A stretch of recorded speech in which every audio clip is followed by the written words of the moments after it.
And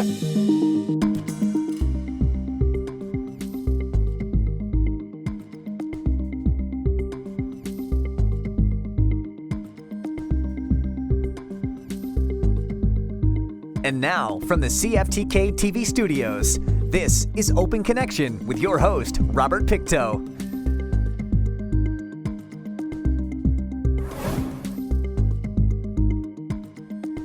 Welcome to Open Connection. I'm your host, Robert Pictou. Codependency is defined as a psychological condition or a relationship in which a person manifesting low self-esteem and a strong desire for approval has an unhealthy attachment to another, often controlling or manipulative person. We open our archives to bring you this story from 1990. I didn't have much control over my own life, and I wasn't very happy about that at all. This woman continues the struggle to find reasons to laugh and enjoy life after growing up in an emotion-starved home. Not happy, I was really lonely. It's estimated close to 80% of Canadian children are raised in homes where one or both parents are emotionally or physically unavailable to the children. Psychologists have found children raised in these circumstances develop identifiable survival skills that make living with an inconsistent parent bearable, but lead to emotional and adjustment problems when the child grows up.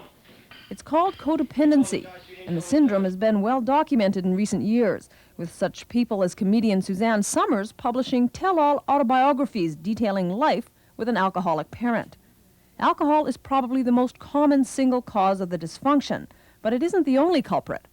The whole ACOA movement started because people that didn't drink and weren't married to alcoholics. So there's AA for alcoholics, there's Al-Anon and Alateen for families and family members of alcoholics, but there was a group of people where there were some things that were wrong with them. They couldn't figure out what it was, and so you were saying, like your sister-in-law, you know, there's something wrong. They still function, but there's something not quite right.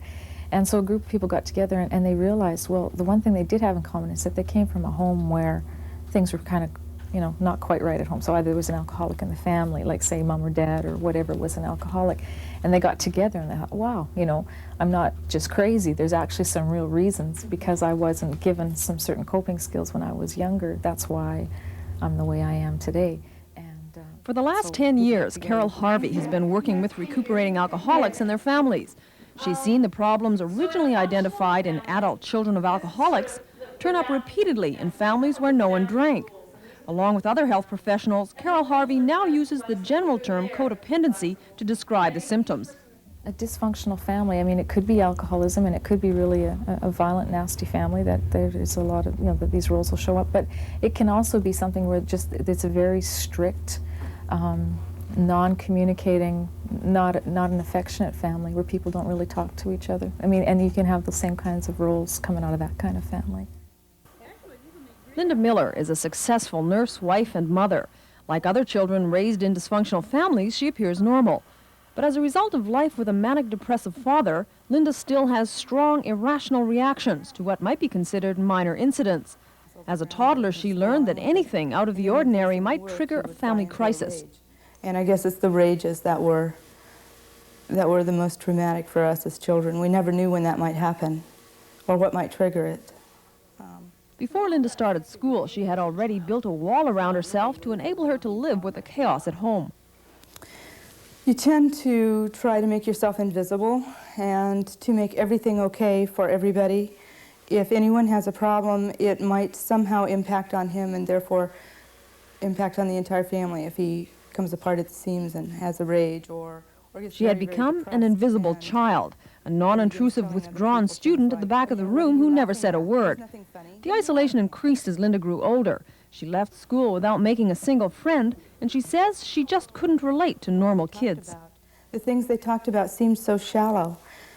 I mean, what's interesting about hairdos or skirt colors or when your mother's going to allow you to wear makeup, if you think that maybe when you get home, your whole family might have disappeared from the face of the earth. I look at other people who have girlfriends that they've known since first grade or fifth grade even, you know, and I think I couldn't have maintained a relationship that long because I didn't want people to know what it was like in my family. And to maintain a relationship, there's some give and take. Not only do you go to a girlfriend's house for a sleepover, but she comes to yours. And that couldn't happen. I couldn't have anyone there. The little companionship Linda experienced as a child came from her brother and sister. However, the siblings used each other as pawns to escape the always impending wrath of their father. So what little chance there was for acceptance and emotional bonding was minimized. The bond between us had to do with the family secret. You didn't talk about what happened within the family. That's very similar to what happens in drinking families, that you don't let anyone know what's happening. You don't talk about Daddy being a little crazy or sleeping off a drunk, or Mommy, if it happens to be Mommy. But I think that we didn't trust each other either. Open Connection will be right back after these messages. And now, from the CFTK-TV studios, this is Open Connection with your host, Robert Pictou. Thank you for staying with us. Dysfunctional family patterns may repeat themselves. For example, people tend to learn their parenting styles from their parents or other caregivers. If one or both parents abuse them, they may abuse their children, or they may go overboard in the other direction, being unnecessarily lenient. Let us return to the archives with Carol Harvey. The intense loyalty between members of a dysfunctional family is not healthy. The conspiracy of silence prevents the problem parent from being discovered or treated, and children growing up are forced to fend for themselves. In such stressful situations, normal personality development is stalled, and the children take on rigid, predetermined roles. The first role is usually the oldest person in the family, and they're usually called the family hero, so they're really responsible. They usually take on a lot of the responsibilities of, say, if Dad's the alcoholic and there's the oldest son, they'll take a lot of responsibility for keeping the family together. Maybe they get a part-time job or quit school to keep the family going, or whatever. So they're very responsible, end up being workaholics as they get older, don't usually end up drinking themselves along the way, but they don't know how to have a lot of fun. You know, they tend to be really nose to the grindstone, just really responsible and take care of people all the time. So that's the family hero. The next one that's a typical role someone takes on is the scapegoat. So they're the ones that are always in trouble. You know, the ones they end up drinking and running away from home, and always the one that everyone focuses on. And kind of their role is to take attention away from the person that's actually got the problem. They're usually the ones that get focused in, so they kind of give relief to the alcoholic or the person that's depressed. And they're the ones that usually come in for counseling, for alcoholism counseling or whatever. And they're usually the ones that get the whole family in eventually. And I guess that's kind of why they take on that role. They want to be the disruptive one, so that they know something's wrong in the family and nobody's doing anything about it, and they try and call attention to the family. But what happens is they usually get labeled and end up with their own problems. The other role that people can take on is the mascot, which tends to be the one that everything's funny. If there's tension in the family, they make a joke. So they're the jokers in the family. And they don't like a lot of dissension and fighting, so they try to make it funny. That's how they cope with life. And the last role that people will take on is the lost child. And basically that person will disappear. That's how they cope, is that they will be reading a lot, or really good in school but very quiet, stay in their room. When they're little kids, they'll have like a little doll or an imaginary friend that they talk to, just anything to be away from the family. In a normal family, a child will develop a more flexible role that suits his personality. But children raised in dysfunctional families are often forced to forfeit individuality, along with the carefree childhood years. I think I've known all of my life that I was not functioning the way other people functioned, and that I was very unhappy. Many children raised in codependent families describe themselves as feeling empty much of the time. Counselor Carol Harvey blames the apparent lack of emotion on the unspoken rules governing behavior in a dysfunctional family. You don't trust anybody. You don't trust anybody outside the family, and actually you learn not to trust people, period, because say, again, if Dad's the drinker, he promises to take you to the fair on Saturday, and you're all excited, and then he gets drunk Friday night, and he's too hungover to go anywhere Saturday. So, you know, the promise is broken. So you learn that you can't trust anybody for anything. And the last thing is that you don't have any feelings. You learn not to feel, because no one listens to you anyway. So you can feel sad, or you can be scared, and or you can feel that, you know, maybe mom's drinking too much or dad's drinking too much, and people say, oh no, you're crazy, don't think that, things are fine, you know. So you learn that you don't feel anything. Every child is affected by the behavior of a disinterested parent. The effect may be less visible or take a slightly different form in each child, but no one leaves the family home unaffected. Carol Harvey says mental abuse can be as damaging and more difficult to treat than physical abuse. The scenes from this film give you some idea of the abuse suffered by children brought up in a dysfunctional home. In this case, the problem is alcohol. Teach? Terry's too bright to drag along on a teacher's salary. Daddy. Terry's already enrolled at State U. She'll study accounting. She'll go in business with me as my partner. I would have done the same thing for her brothers, but one's a dummy, one took off. She's made up her mind, so don't go stuffing any dumb ideas in her head. Come on, Terry. I hope you like what you're seeing.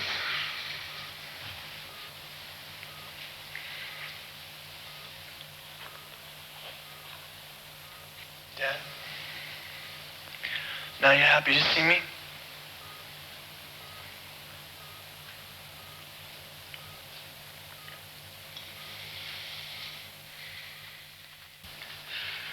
Will you listen to me?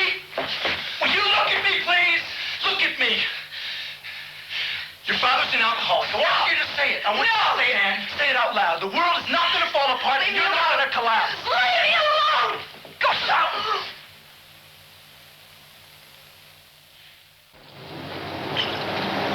All right, now you're thinking, okay, so his dad had a drinking problem, right?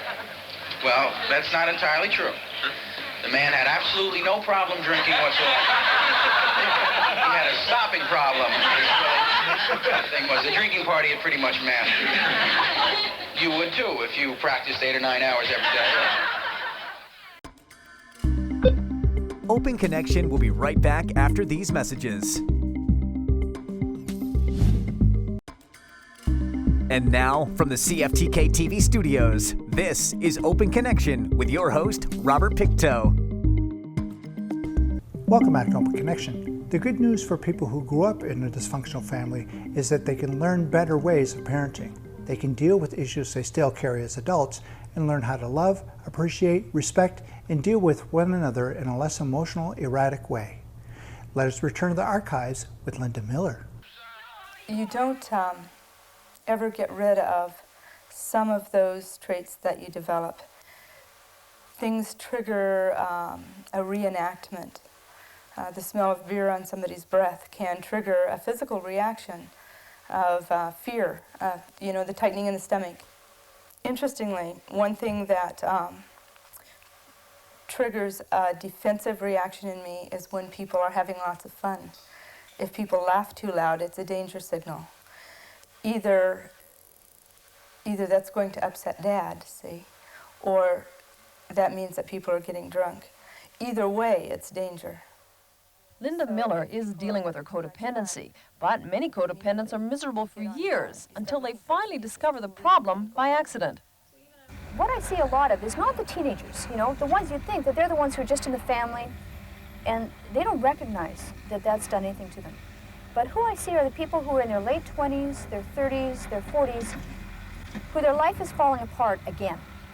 And it's finally dawning on them that maybe they've got something to do with it, Like after a while, you can only pick so many losers before you decide that maybe I'm picking the loser, so that maybe something of what you're doing has got something to do with it.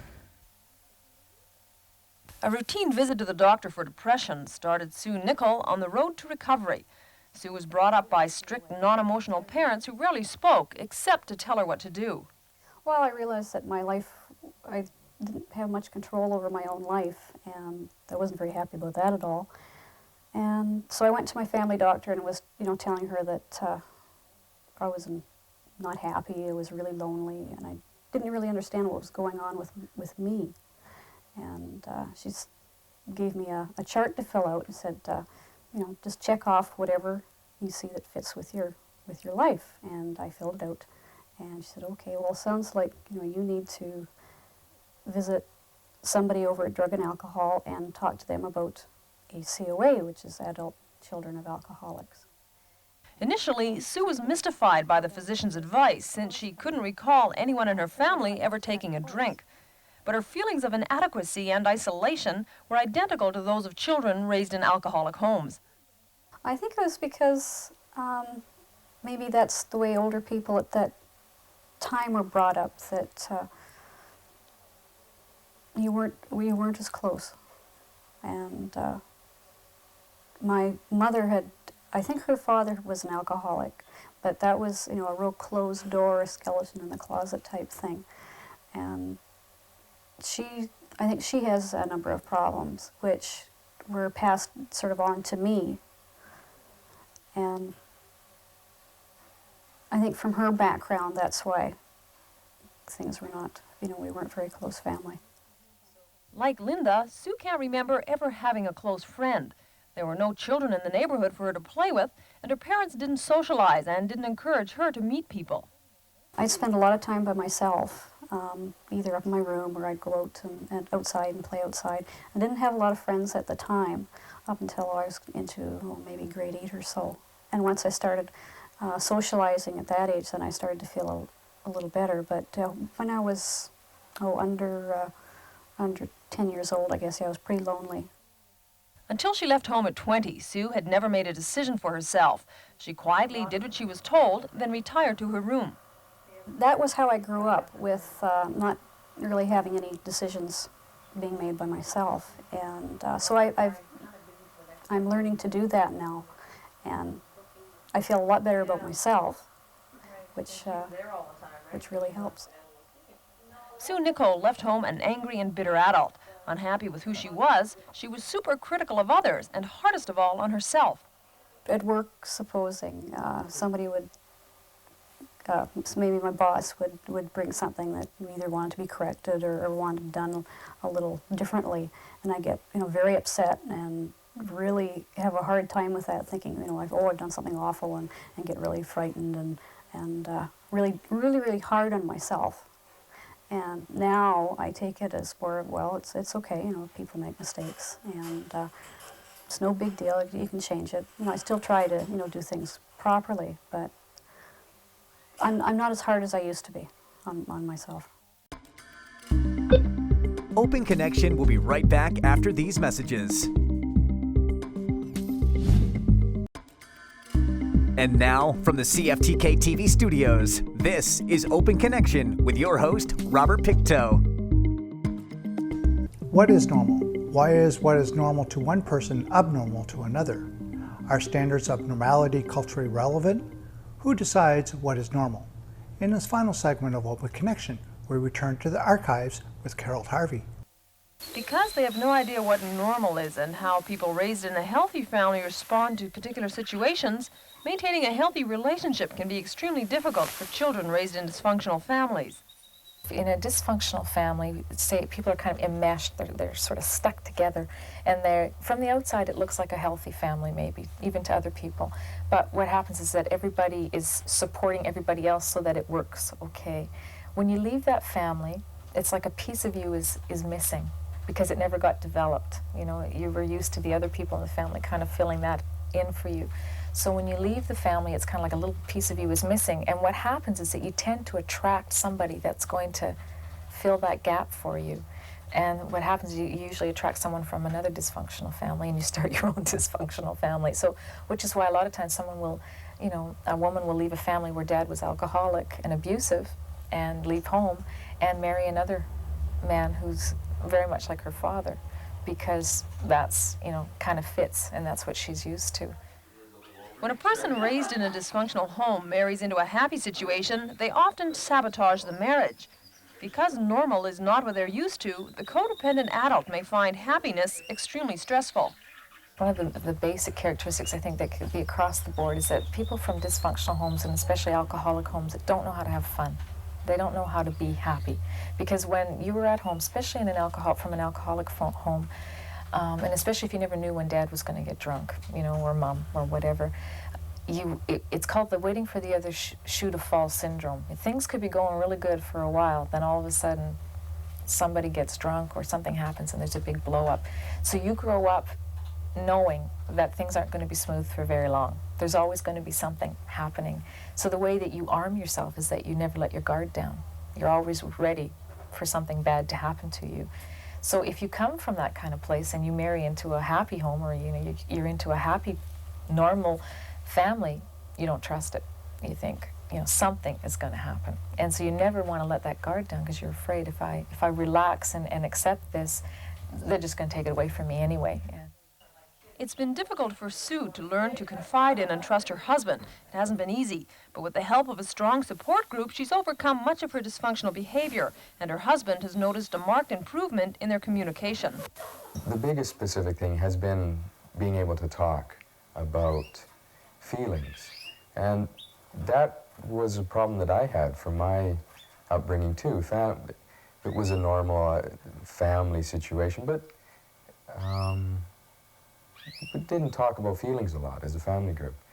And so when Sue realized that that was important for her as she worked through her, with her group and realized that being able to bring emotions to a discussion and talk about them made me realize that was important for me to do that too. And that was a specific change where now we can talk about how we're feeling and help each other to sort our problems out. Although you can never be cured, you can be healthy, according to Dr. Almus, who refers many of her patients to counselors such as Carol Harvey. Harvey explains the healing process as learning how to be nice to yourself.